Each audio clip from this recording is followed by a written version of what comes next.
Olá, queridos, a paz, bom dia, a paz de Cristo esteja no coração de vós, tá? Vamos iniciar mais uma aula no dia de hoje aí. Hoje nós vamos falar na aula 6, né? Da segunda apostila, que é a inspiração das Escrituras. Na página 73 a gente vai iniciar aí um breve resumo, porque ela é bem extensa e tudo que tá falando aqui a gente já estudou, né? Isso é só uma repaginação por cima, só dar uma passada, né? Pra gente ficar aí por dentro do assunto. Bom, a gente vai iniciar hoje falando um pouquinho sobre a autoria, né? A inspiração, como foi feito, né? E hoje a gente vai iniciar aí, nesse momento, né? Falando um pouquinho sobre algumas rejeição, né, que existe até o dia de hoje. Como a gente já falou nas aulas passadas, tem o judaísmo, nem tudo eles aceitam, né, como todos sabemos, e algumas denominações não aceitam a inspiração da Bíblia.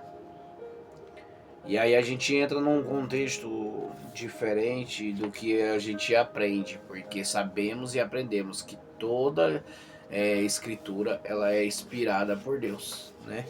Toda a escritura ela foi inspirada por Deus, e realmente ela foi inspirada por Deus. E não, porque assim, se não fosse inspiração do próprio Deus, a Bíblia Sagrada não estaria mais entre nós. Porque eu aprendi no decorrer da caminhada que tudo que é da parte de Deus prevalece. Nenhum dos seus discursos, o próprio Gamaliel, em defesa, né, de alguns discípulos, se não me falha a memória de Pedro e alguns que estavam ali, eles prendem esse homem e intentam ali matá-lo, né, ou deixá-lo preso, ou fazer mal a ele. E a Bíblia vai nos mostrar que Gamaliel toma a palavra. Para quem não conhece, Gamaliel foi aquele que discipulou Paulo, né, nas escrituras e na lei, era um doutor da lei, um dos teólogos da época, né, formado doutor ali. E ele defende a questão de ali de Pedro, que está para ser espancado, e depois eles procuram a morte de Pedro. Pedro estava preso. E eles começam a reclamar, falar, mas a gente vai deixar, vai dar ali rebelião, ele vai se reunir com os demais. E aí Gamaliel toma a palavra, né? E diz, ei, se for da parte de Deus, ninguém consegue parar. Ninguém consegue tirar. Ou seja, o próprio que estava contra a atitude de Pedro se levanta a favor para advogar a causa de Pedro. Preste atenção no que acontece. A própria palavra vai dizer que quando o Gamaliel começa a defendê-lo, né, ele usa exemplos, ele fala, fulano se juntou com a turma aí e com poucos dias se espalhou tudo. Fulano também fez isso e poucos dias também se acabou. Mas o que é de Deus prevalece. Então Gamaliel estava dando um exemplo para a gente de onde? De que? Ele estava dizendo, ei, não adianta, a inspiração vem do céu. E se a inspiração vir dele, não tem para que a gente ficar lutando contra o próprio Deus.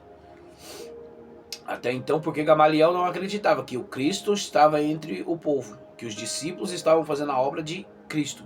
Achavam que eram rebeldes, que faziam rebeliões, né? Para poder ali tentar distorcer a lei que Moisés deixou para aquele povo. E os sacerdotes da época, os levitas, os pastores das sinagogas, das congregações dali, que levavam a lei a sério, não aceitava Jesus nem seus discípulos. Então, após a morte de Jesus, alguns discípulos se dispersam, né? Todos conhecem essas passagens, né? Eles se dispersam e em uma dessas caminhadas, Pedro começa a pregar e Pedro cai preso. E quando eles pegam Pedro, eles intentam matar. E o próprio Gamaliel, como eu disse, defende Pedro. E é por isso que eu e você estamos aqui. Para que aprender? Para que entender? Para que estudar? para a gente defender o nosso evangelho, para a gente defender a nossa fé, para a gente defender a nossa prática, para a gente defender aquilo que Deus colocou no nosso coração. Temos obrigação de defender o nosso evangelho. Então nós vemos aqui, nas escrituras vai falar pra gente, acerca das religiões também, né? Que foram criadas ali da Bíblia, né? Que mostra, é o judaísmo, o cristianismo e o islamismo a gente vê. Também reivindicam a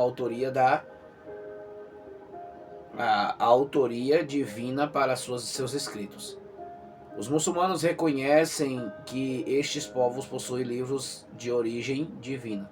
Todavia ficaram totalmente obsoletos com o surgimento do livro enviado por Deus a Maomé, o Alcorão. Então eles entendem também que as escrituras é inspirada por Deus, os muçulmanos.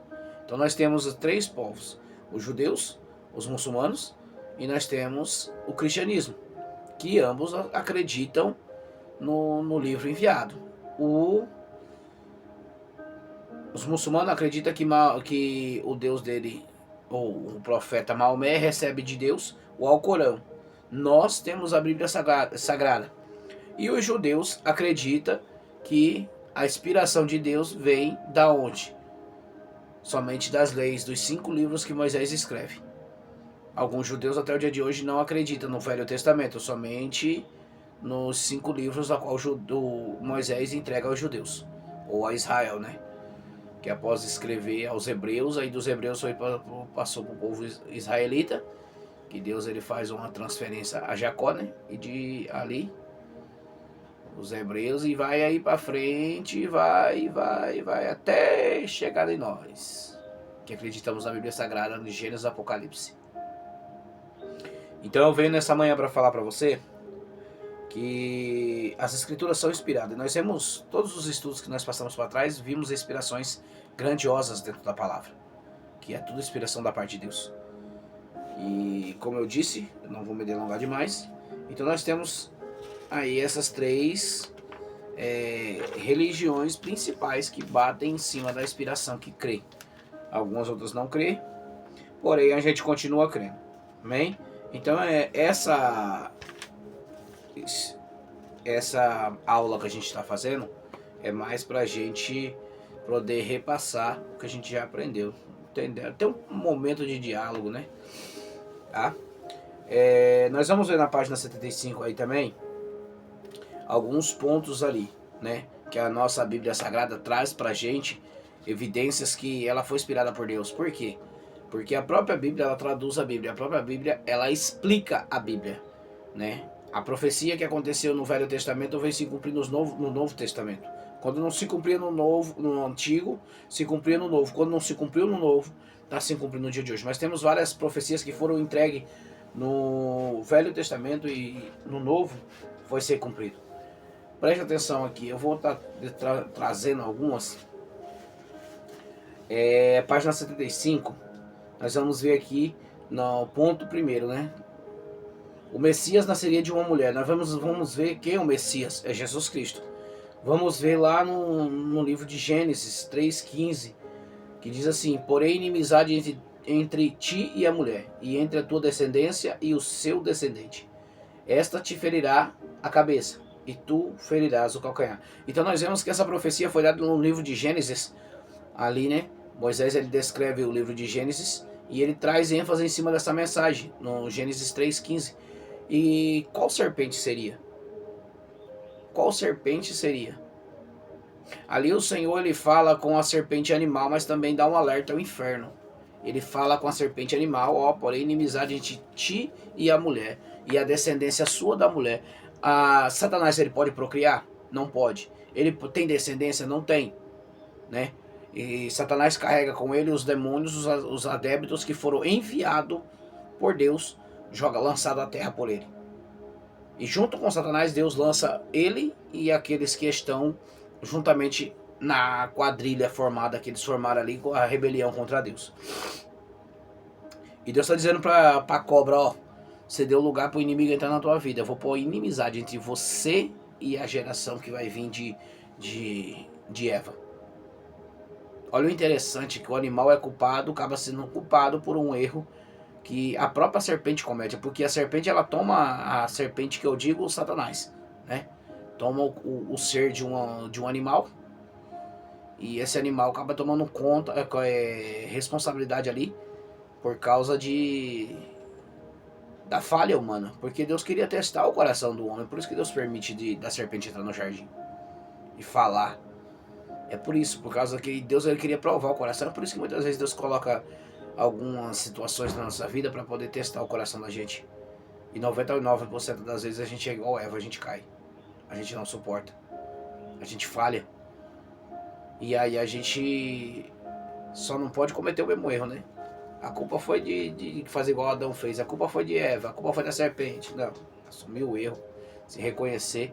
Igual Davi fez quando peca com Betseba. Davi, ele reconhece o teu erro e ele se arrepende diante de Deus. Todas as vezes que Davi, ele cai, ele peca, Davi se reconhece, pede perdão e se reconcilia e Deus o perdoa. É por isso que Deus fala que Davi era um homem segundo o coração. Por causa do arrependimento. Não é porque Davi era bom. Não é porque Davi prestava mais do que os outros. Não é porque Davi era mais bonito do que os outros. Mas sim por causa do arrependimento. Tá bom? Vamos pro segundo ponto. O Messias nascerá de uma virgem. Aí nós vamos ver essa profecia lá em Isaías 7,14. Porque tanto o Senhor mesmo vos dará um sinal, eis que a virgem conceberá e dará à luz a um filho, e lhe chamará Emanuel, né? Aí nós vemos mais esse cumprimento aí da profecia do Antigo no Novo, e tem vários. Tem o cumprimento de que Isaías vai falar acerca da voz que clama no deserto. Quem era a voz que clamava no deserto? Aí o próprio João Batista, né? Isaías foi um dos homens dos profetas que mais profetizaram acerca do reinado de Cristo. E aí a gente vai ver mais um embaixo, né? O Messias será o Filho de Deus. No 3 embaixo. Salmos 2,7. Proclamai o decreto do Senhor. Ele me disse: Tu és meu filho, e eu hoje te gerei. Então nós vemos alguns cumprimentos que acontecem do Velho e no Novo Testamento, sinais da autoria da Bíblia, né? Aí nós temos, se você for seguir aí, tem vários. Não vou colocar porque o vídeo vai ficar muito longo. Várias evidências, até a página...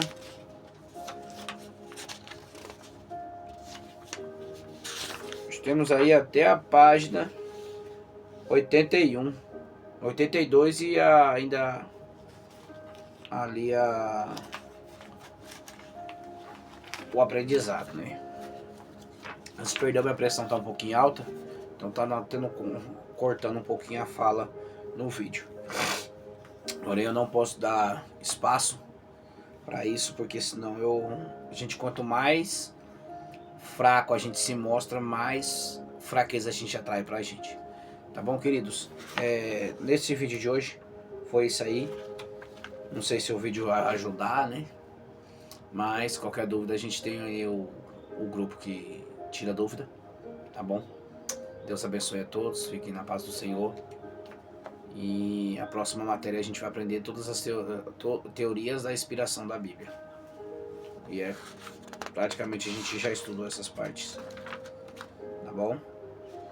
Aí eu vou estar dando um respaldo em cima pra gente aprender aí. Aí a gente vai ver o surgimento das escrituras depois na aula 8. E vamos caminhando para encerrar a nossa apostila, né? Paz do Senhor, Deus abençoe a todos. Até o próximo vídeo.